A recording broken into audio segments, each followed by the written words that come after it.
In the same 24 hours that Israel bombed an Iranian consulate and killed 7 international aid workers in Gaza, it also managed to pass a law aimed at shutting down critical journalism in the country.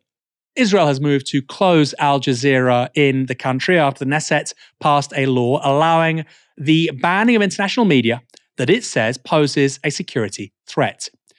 The law gives the Prime Minister and the Communications Minister direct authority to shut broadcasters down and confiscate their equipment. So not the regulator, it's the Minister and the Prime Minister who are responsible for this.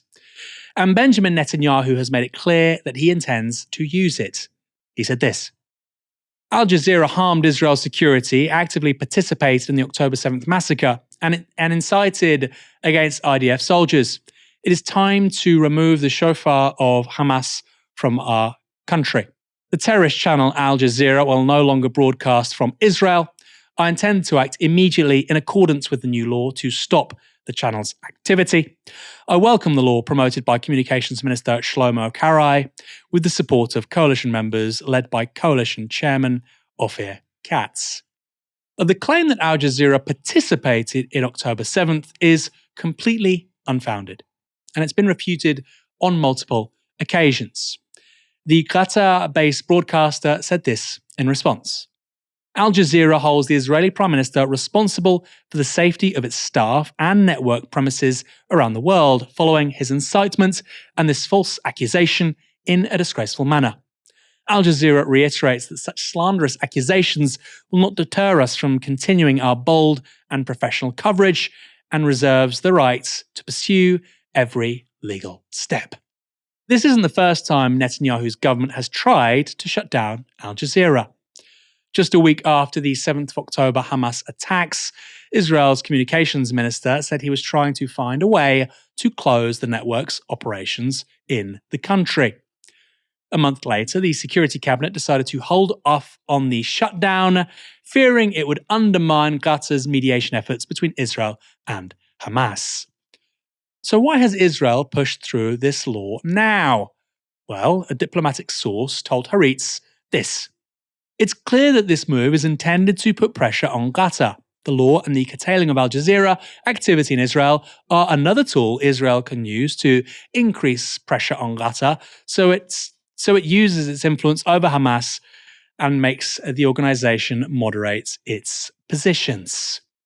Threatening the freedom of the press to report on its war on Gaza is pretty strong evidence of Israel's waning sense of legitimacy. And it comes as both domestic and international support for Netanyahu appears to be slipping away. Speaking at a White House press briefing, spokesperson Karine Jean-Pierre had this reaction to the new law.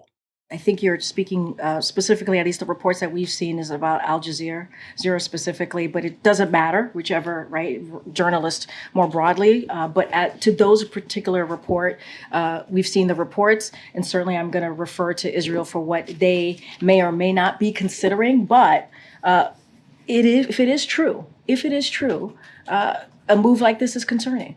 We believe in the freedom of the press. It is critical. It is critically important, and the United States supports the critically important work journalists around the world do.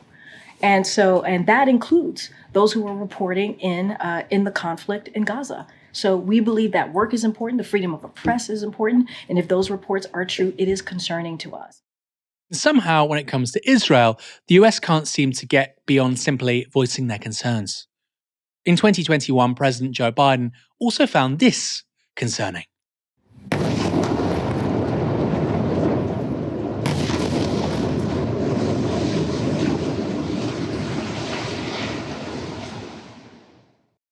That was the moment Israel blew up the Associated Press Tower in Gaza, a building that also housed Al Jazeera.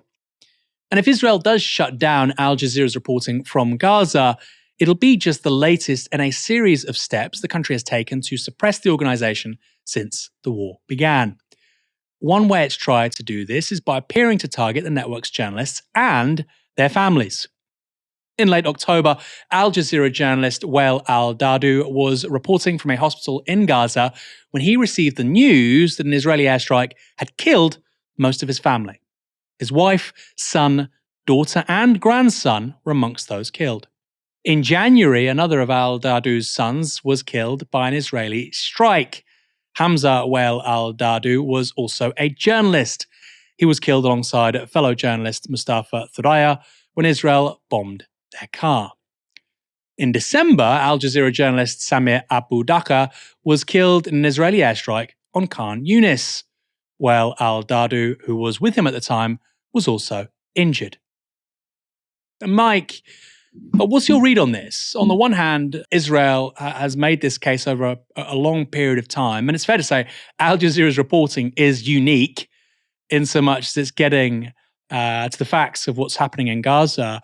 But what really surprised me was less this news, as unwelcome as it is, as much as it is an attack on the freedom of the press. It was Netanyahu's statement. And him saying that Al Jazeera was involved in October the 7th, they're effectively terrorists. This seems to me to be the kind of rhetoric you would use if you were trying to paint Qatar as a hostile state. And that seems to me to be quite the escalation.